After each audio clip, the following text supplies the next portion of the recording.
Let me ask you a question. Do you play songs already, but you're totally unaware of the chords you're playing?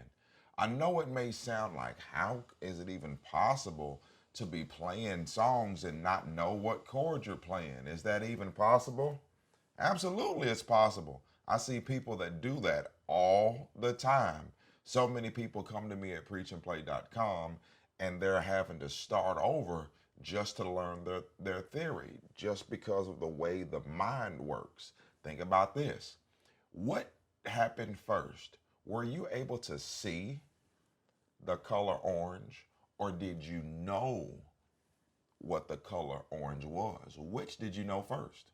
And if you think about it, when you was a kid, you could already see the color orange, but then somebody said, see that? That's orange. And you said orange, and then, oh, that's orange too. Oh, that's orange too. It's so amazing how the human brain can see stuff even before it knows what it is. And the same is true when we're playing by ear. It is totally possible for us to figure out how to play some things before we even know what it is that we're doing. We just know it sounds good. And there's this process where you need to take the time to slow down to understand what you're doing. Why? Because understanding is the secret to going to the next level, and I'm going to prove it to you. I want to talk real quickly about the difference between a dominant 9 and an add 9 chord. The cool thing about chords is there's more than one way to play them. You won't always play a chord like C, E, G. Sometimes you'll E, G, C it. Sometimes you'll G, C, E it. That's called inversions. Sometimes you won't C, E, G it. Sometimes you will E, C, G it like this. This is called a drop 2. It's the exact same chord, but it's just voiced differently. And your pursuit will be a lifetime pursuit of learning the different ways to voice chords so that you're playing the same thing and it just sounds different, okay? That's the secret of sounding good, having multiple ways to play the same phrase. Just like speaking, I can say I'm thinking about something, I can say I'm cogitating on it, I can say I'm pensive. They all mean the same thing. It's just different words to communicate that point. And you have to know different ways to play all these different chords, because music has layers, it has styles, it has all these different aspects to it. And if you're ever going to truly master it, you have to learn chord names. And this is what's going to happen. I'm going to quickly play for you let me see. I'm going to play a G add 9 real quick. I'm going to play a G add 9.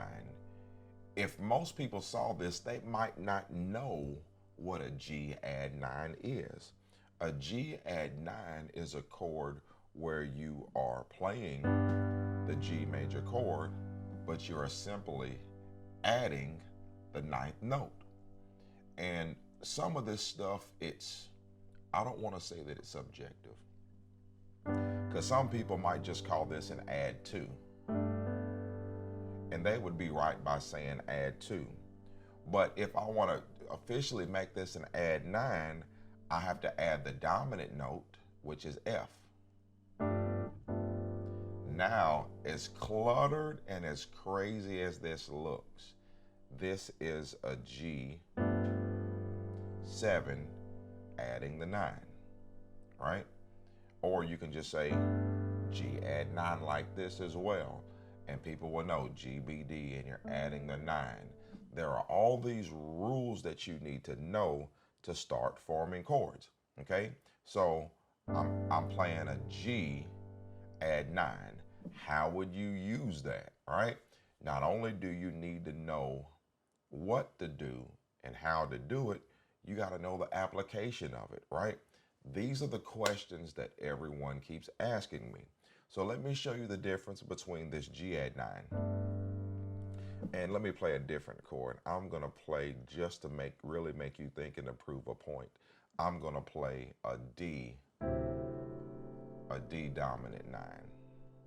I'm gonna teach you this rule real quickly, okay? So I'm in the key of C. Watch this. I'm saying, pass me not, O gentle Savior.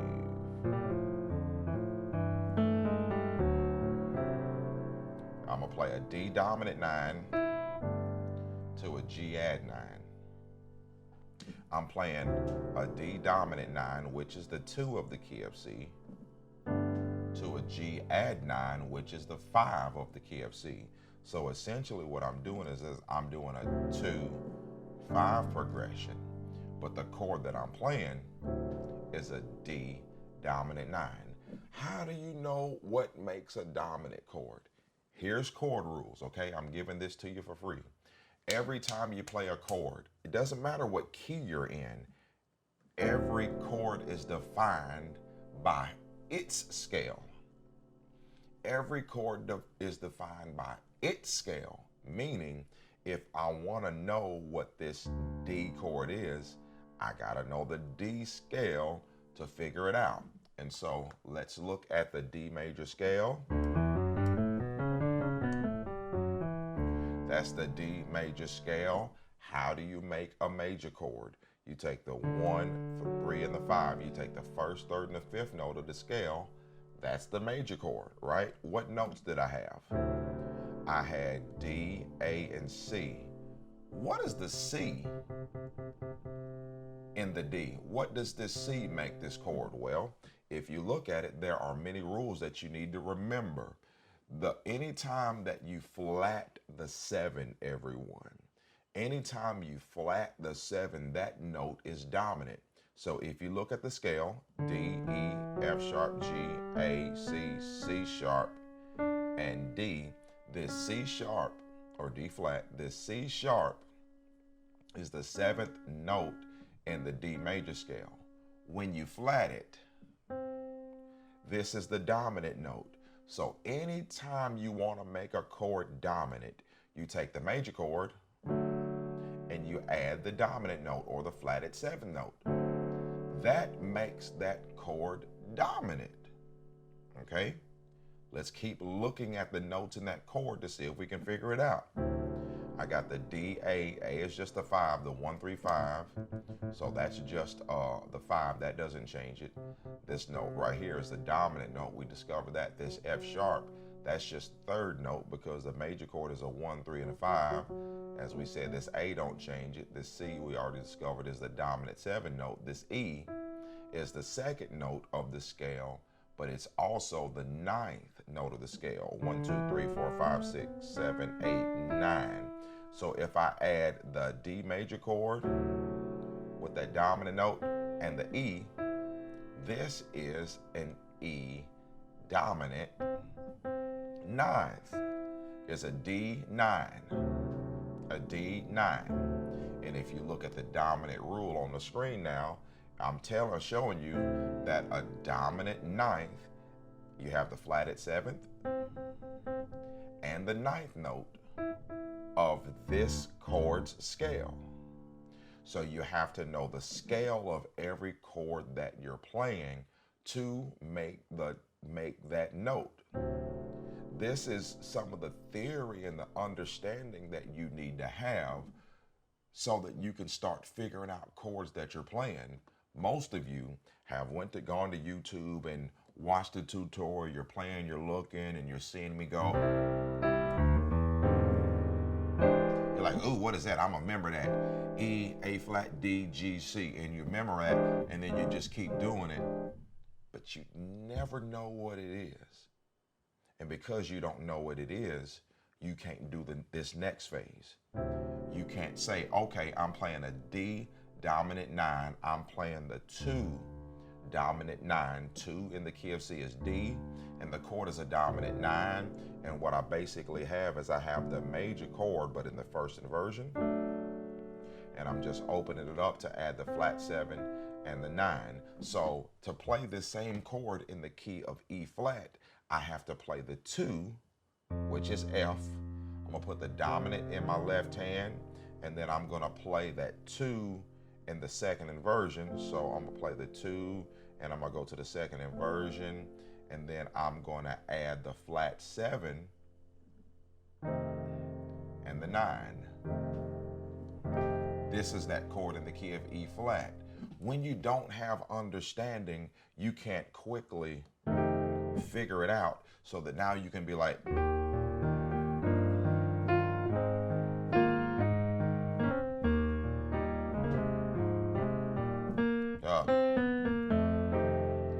2 dominant 9 or F dominant 9. When you don't know the chord name, you can't quickly think about it. What is the chord? A 2 dominant 9. How do I do it in the next key? What is the chord? It was in the key of C. I was playing a G major chord, but I was adding the 9, and G is the 5 of C, which means if I want to do that same idea in the key of E flat, I have to play the 5, which is B flat, and then add the 9 of B flat, which is, let me think about the B flat major scale. I gotta add the C to the B flat. And now I have that B flat add 9 or B flat add the 2. When you don't have understanding, everyone, you can't quickly go to a key. Okay, what is the 2 dominant 9 in the key of A? In the key of A, I gotta take my 2, which is B. I'm gonna play the 5th in the dominant 7, which would be A, and then I'm gonna play this B major chord in the first inversion, and then I'm gonna add the flat 7, which is A, and then I'm gonna add the 9 of this B. What is the 9 of B? I gotta know the B major scale.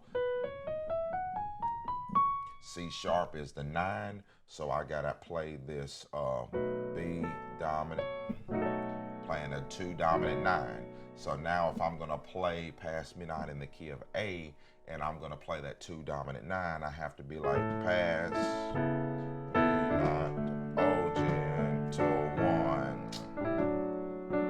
2 dominant 9, what was it?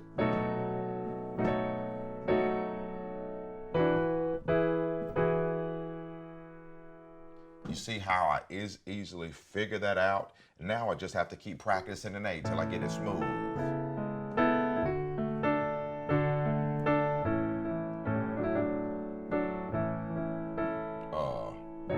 Do it again.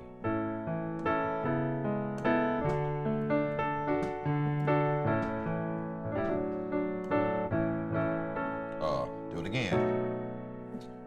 Pass me not, oh gentle Savior. Do it again. Again.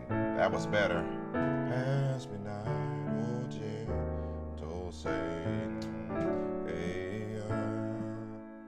Now my fingers are naturally going to that 2-9. My fingers are already naturally used to playing stuff, but my mind isn't used to knowing what it is. And when you, saints and friends, take the time to get your chord theory down, man, that's the secret to your next level. You need to do what I did. I was just like you. I went back to I Love You, Lord, Today. Okay, that's a D major chord. That's an F sharp major chord, a G flat major chord. That's an A flat major chord. D flat. Oh, what is this? I don't know. Let me look. I had to start putting a name to every single chord that I used. And then I would just go through the keys to start naming those chords. If you need some help naming chords, I challenge you. Only thing you need is at least our lowest tier membership. We have 3 plans. We have a self-guided plan, which is a $29.99 plan where we give you access to our songs, our chords, our theory, so many other great features for $29.99 a month. That is simply $1 a day, less than $1 a day for your monthly music lessons. And if you at least have that subscription, you can access our chord theory section where we teach you chords by key. We teach you chords and progressions. We teach you the chord theory. We have videos breaking down, like I was showing you, the dominant 9, the major 9, the major 7, the dominant 13. All those special chords, half diminished, all those chords that you have questions to, it's in our chord theory section, and you can have that for under $1 a day. But if you want a little bit deeper level of coaching where you can be a part of our community and join our community classes where everybody that is in the $59.99 tier, everybody can come to our regularly scheduled classes, and you can take courses and lessons to learn at a slow pace, to grow you, to catch you up, to fill in those holes. $59.99 membership is our coaching membership, and that is less than $2 a day. For barely under $2 a day, you can get personalized coaching, me and you in the community. And in our final tier of coaching is our one-on-one coaching, where I will meet with you and you alone for $99 a month. What I would do is I will meet with you once a week for $99. You do the math. It is extremely affordable for 1 hour to meet with you and to walk you slowly through the training so that you can stop just learning chords. Start knowing them so that you can, next key. Start knowing them, next key. What key was I in? When you start knowing them, you can repeat these things that you learn. Last thing I'll say, it makes very little sense to go to YouTube just to learn some fancy chord. I know that's what you want. I know that's what you think you need. But the scripture does not tell you in all you're getting, get the art of sounding professional. Get the art of sounding good. No, we're not called to sound good. We're called to be. And if you take my approach, because you be, you will always be able to do. Okay?